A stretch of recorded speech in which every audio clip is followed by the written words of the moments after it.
नमस्कार। आज हम धान्यक हिम के विषय में पढ़ेंगे। धान्यक हिम क्या है? धान्यक हिम एक हिम कल्पना है, यानी कोल्ड इन्फ्यूज़न है। ये बॉडी को डिटॉक्स करने वाला एक तरह का कोल्ड इन्फ्यूज़न है। तो इसमें इसका नियम ये है कि सूखे धनिया के बीज लेते हैं, उनको हम दरदरा कूट लेते हैं। यानी 10 ग्राम अगर हमने सूखे धनिया के बीज लिए हैं तो उसमें 6 गुना जल मिलाते हैं, यानी 60 ml जल मिला के इसको रात भर के लिए सोक होने के लिए छोड़ देते हैं और सुबह हाथ से मसल कर इसको छान कर रोगी को देते हैं। ये एक एंटीऑक्सीडेंट एक्सट्रैक्ट है जो बॉडी को डिटॉक्स करता है और ये सुगंधित द्रव्यों से इस हिम कल्पना तैयार की जाती है, क्योंकि सुगंधित द्रव्यों में कि जो वोलेटाइल ऑयल्स होते हैं वो बॉयल करने से तुरंत उड़ जाते हैं और सॉफ्ट होते हैं, यानी मृदु होते हैं ऐसे द्रव्य। यानी जैसे चंदन हुआ, खस हुआ, धनिया हुआ, इन सब में खुशबू होती है। तो इनको ये कल्पना हिम कल्पना में इनको बॉयल नहीं किया जाता है। तो हिम कल्पना का आविष्कार सिर्फ इसीलिए हुआ कि जो सुगंधित द्रव्य हैं उनकी जो एक्टिव प्रिंसिपल हैं वो एक्टिव बने रहें, डिस्ट्रॉय ना हो। इसलिए ये कल्पना का आविष्कार हुआ। इसको आचार्य चरक ने, आचार्य सुश्रुत ने, आचार्य बागवट ने अपने अपने तरीके से एक्सप्लेन किया है। तो ज़्यादातर आचार्य इसमें ये जो जल लेते हैं वो शीत जल ही लेते हैं, लेकिन चरक ने इसको जल को बॉयल करके औषधि द्रव्य में डाला गया है। तो आचार्य चरक का श्लोक देखते हैं, ये देखिए। द्रव्यात् आपोतितात तो ये प्रतप्ते निसंसितात कसायो यो अभिनिर्याति सशीत समुदात। अर्थात जो हम औषध द्रव्य लिया है उसमें द्रव्यात् आपोतितात तो ये प्रतप्ते, यानी जल को प्रतप्त करें, गर्म करके उसमें औषध द्रव्य में डालना है और निसी संस्था रात भर के लिए छोड़ना है। कसायो यो अभिनिर्याति, यानी जो एक्सट्रैक्ट निकल के आता है उसको उन्होंने शीत नाम दे दिया, यानी शीत कल्पना नाम दिया।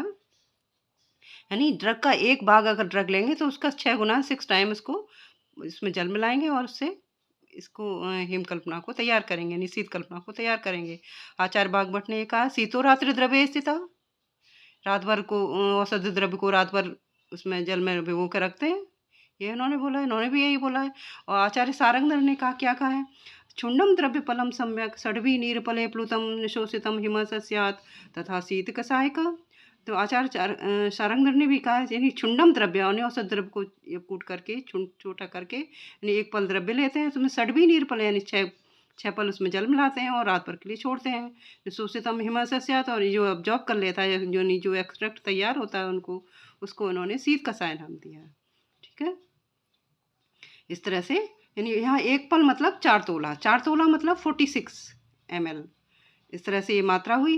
यानी उनके सारंगधर के अनुसार इसकी डोज 46 ml है, जो दिन में 2 बार दी जा सकती है। इसके गुड़ से, शहद से, मिश्री से दिया जा सकता है। और अगर डायबिटिक पेशेंट है तो प्लेन ले लें, कोई कुछ भी ना डालें इसमें, है ना। और इसका इंडिकेशन ये है कि जिनको बहुत अधिक प्यास लगती हो, जिनकी तृष्णा हो, मूर्छा जिनको बहुत हो, भ्रम होता हो, और जिनको अंतरदाह होता हो, यानी गर्मी, जिनको बहुत से लोग होते हैं ना इनके हाथ पैर जलते हैं, कहते हैं गर्मी निकल रही है, हाथ पैर जल रहे हैं, गर्म हो रहा है, उनको हम ये पेय दे सकते हैं। जिनको मूर्छा अक्सर आ जाती हो, अगर हाई ग्रेड फीवर हो, उसमें भी हम इसको दे सकते हैं। अम्लपित्त यानी हाइपर एसिडिटी हो, गैस्ट्राइटिस में इसको दे सकते हैं। पेट में कीड़े हो उसमें दे सकते हैं, पेट में दर्द हो उसमें दे सकते हैं। और मूत्र कक्ष यानी बर्निंग सेंसेशन, यानी यूरिन में जब पेशाब में जलन होती हो उसमें दे सकते हैं। यूरिनरी इन्फेक्शन हो उसमें दे सकते हैं इसको।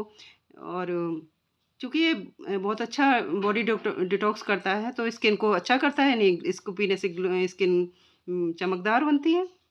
और वेट लॉस भी होता है, जो वेट लॉस करना चाहते हैं वो भी इसको ले सकते हैं। जिनको बहुत ज़्यादा गर्मी से परेशान रहते हैं उनको तो ये अपनी दिनचर्या में इसको शामिल ही कर लेना चाहिए। स्रोतों का शोधन करता है, सभी चैनल को क्लीन करता है, बॉडी को डिटॉक्स करता है, बहुत अच्छा एंटीऑक्सीडेंट है। डायबिटिक पेशेंट के लिए भी बहुत इफेक्टिव है। इसमें vitamin A, vitamin B, vitamin C, vitamin E भरपूर होते हैं। मैग्नीशियम, कैल्शियम, पोटेशियम होता है। तो ये तीनों दोषों को बैलेंस करता है। मेनली ये पित्त शामक औषधि है, यानी बाकी ये तीनों को करता है। बस जिन लोगों को ज़्यादा जल्दी जल्दी ठंड लग जाती हो, नहीं जो एलर्जिक हों ठंड से, इसको उनको थोड़ा कम देना चाहिए, उसको नहीं लेना चाहिए। बाकी ये सभी तीनों दोषों में इफेक्टिव है। और चूँकि जो सुगंधित द्रव्य होते हैं उनका एक्सट्रैक्ट बचाना ही इसका उद्देश्य है, इसलिए हिमकल्पना का आविष्कार हुआ। तो हाँ, इस तरह से हमने धान्यक हिम यानी ये हिम कल्पना को पढ़ा, और ये मेरा पढ़ाने का तरीका आपको सबको अच्छा लग रहा हो तो प्लीज़ इस मेरे वीडियो को लाइक कीजिए, शेयर कीजिए और मेरे इस चैनल को सब्सक्राइब कीजिए। Thank you.